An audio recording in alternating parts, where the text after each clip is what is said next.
I have been chasing this dream for a very long time now.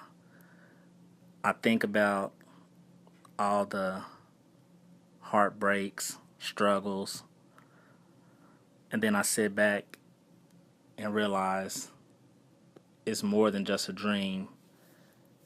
I already have accomplished a lot, but my ultimate goal is to be Paralympic champion and world champion.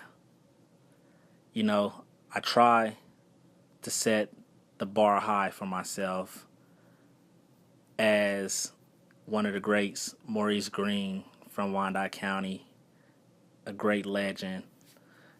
He has signs, he has statues. Everybody know who he is when you come into Wyandotte County, Kansas City, Kansas. I want people to know who I am, not just somebody they're going to forget, somebody that changed the whole entire city, somebody that no matter what kept fighting even when things became hard and unbelievable, but I stayed strong and continued my progress. I also think to myself, it's more than just a gold medal. It's more than just being a world champion. When you set off to do something, you got to continue. If you started, you must finish.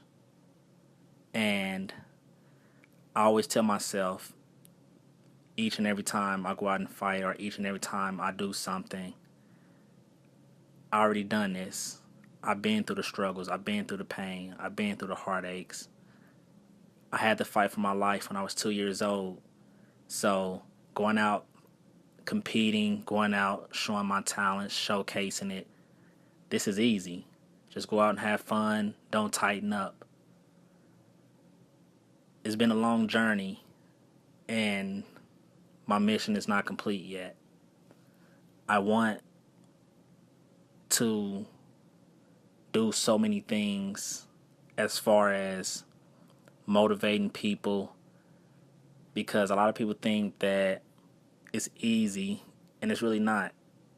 I mean, I'm visually impaired, and I look at it each and every day. I get up knowing that I got to chase a dream, knowing that I have to give more than the average person has to give, because nobody's not going to give you a chance. Nobody's not going to feel sorry for you, and I don't want nobody to feel sorry for me.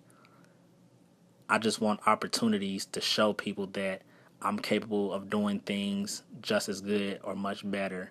And especially by me not having anything, by me coming from the Jupiter Garden projects in Kansas City, Kansas, living off of 18th and Quindaro, man, it's tough. And each and every time I go home, I go visit this Maurice Green sign in the 80s off of State Avenue, and I stare at it saying, one day, just one day, I'm going to be up here next to him with the great.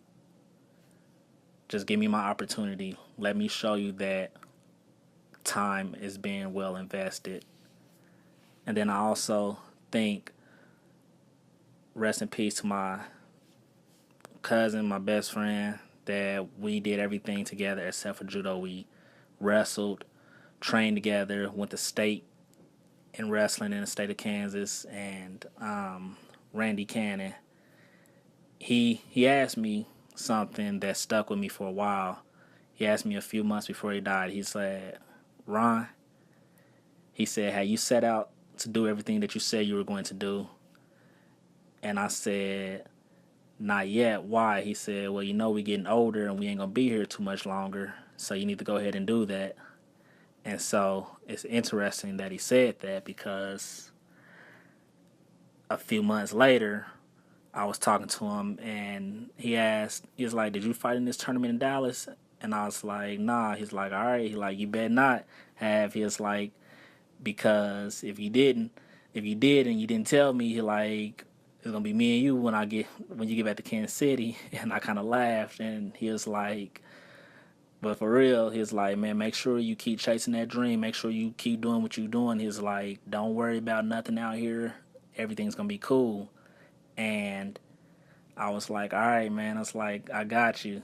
And then he's like, like when we get home, he's like, this time, he like last year for New Year's party, you showed up to show out. You outdressed me. He like, I ain't gonna let you do that this time. And I was laughing. I was like, that's what it's about, man. You always got to be prepared. You always got to, because you never know who you're going to meet. And so you got to dress to impress. You got to show up and not just show up. You have to be ready because that window of opportunity is very small. And if you ain't ready to go through it when it's there, you done missed it. And I honestly didn't know that was the last conversation that me and him would ever have. And then to this day, that if I just could be able to train with him one more time or just be able to talk to him one more time, I would give up any of this. But in my mind, in my heart, I know that this is what he wanted and this is how he motivated me.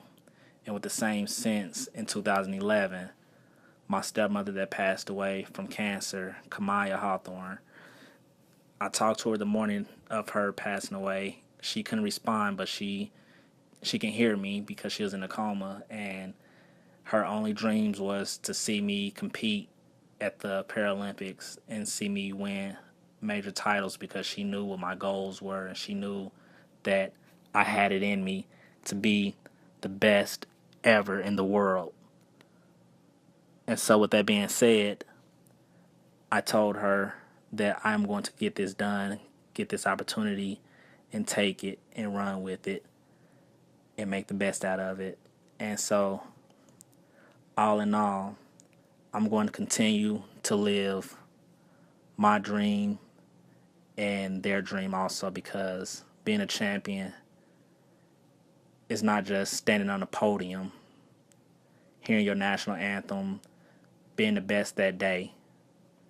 You have to be a champion each and every day, because once you step off that podium, you're not a champion anymore. You're a target.